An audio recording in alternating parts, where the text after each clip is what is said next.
Welcome to the Rim Brake Rodeo. We hope this video helps. In this video, I will explain how to change brakes on a Chevy Equinox.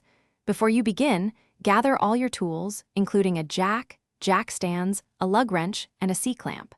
Safety is paramount, so ensure your vehicle is on a level, stable surface and securely supported by jack stands.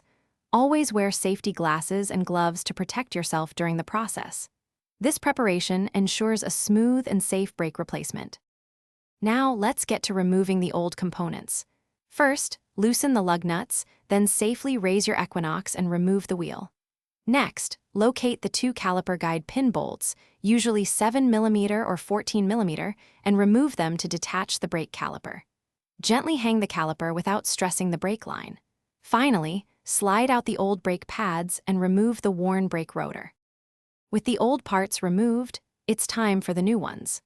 Begin by thoroughly cleaning the hub assembly to ensure a flat surface for the new rotor. Install the new brake rotor, then place the new brake pads into the caliper bracket, ensuring they fit snugly. Compress the caliper piston using a C-clamp, then carefully reinstall the brake caliper and tighten the guide pin bolts to 25 foot-pounds. You're almost done. Reinstall the wheel, tightening the lug nuts in a star pattern to 100 foot-pounds.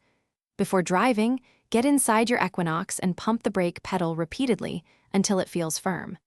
This action properly seats the new brake pads against the rotors.